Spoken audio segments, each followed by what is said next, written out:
ಕೋಲಾರ ವಿದ್ಯುತ್ short ಸರ್ಕ್ಯೂಟ್ನಿಂದಾಗಿ light ಕಂಬ ಹೊತ್ತಿ ಉರಿದ ಘಟನೆ ಕೋಲಾರದಲ್ಲಿ ನಡೆದಿದೆ. ಕೋಲಾರ ನಗರದ ದೊಡ್ಡಪೇಟೆ ರಸ್ತೆಯಲ್ಲಿ ಈ ಘಟನೆ ನಡೆದಿದೆ. ಇದ್ದಕ್ಕಿದ್ದಂತೆ ಶಾರ್ಟ್ ಸರ್ಕ್ಯೂಟ್ನಿಂದಾಗಿ ಹೊತ್ತಿ ಉರಿದ ವಿದ್ಯುತ್ ಕಂಬ ಕೂಡಲೇ ವಿದ್ಯುತ್ ಸಂಪರ್ಕವನ್ನು ಬೆಸ್ಕಾಂ ಸಿಬ್ಬಂದಿ ಕಡಿತಗೊಳಿಸಿದ್ದಾರೆ.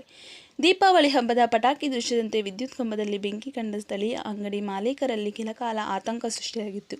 ಸ್ಥಳೀಯರ ನೆರವಿನಿಂದ ಬೆಸ್ಕಾಂ ಸಿಬ್ಬಂದಿ ಬೆಂಕಿ ನಂದಿಸುವ ಕಾರ್ಯವನ್ನು ಮಾಡಿದರು. ಕೋಲಾರ ನಗರ ಪೊಲೀಸ್ ಠಾಣಾ ವ್ಯಾಪ್ತಿಯಲ್ಲಿ ಈ ಘಟನೆ ನಡೆದಿದೆ. ಮಾಡಿದಾರಂತೆ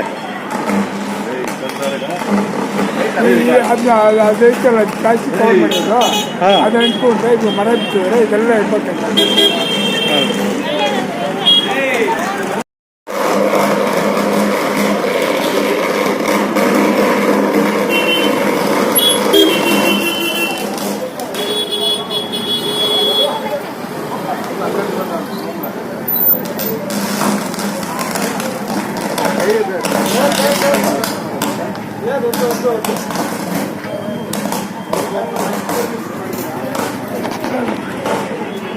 ಸರ್ ಫೋನ್ ಮಾಡಿ ಸರ್. ಇಲ್ಲ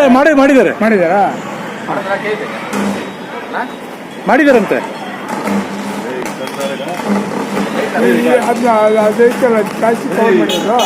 ಅದನ್ನ ಇಟ್ಕೊಂಡ್ರೆ ಇದು ಮರ ಬಿಟ್ಟಿದ್ರೆ ಇದೆಲ್ಲ ಇಟ್ಕೊಳ್ತಾರೆ.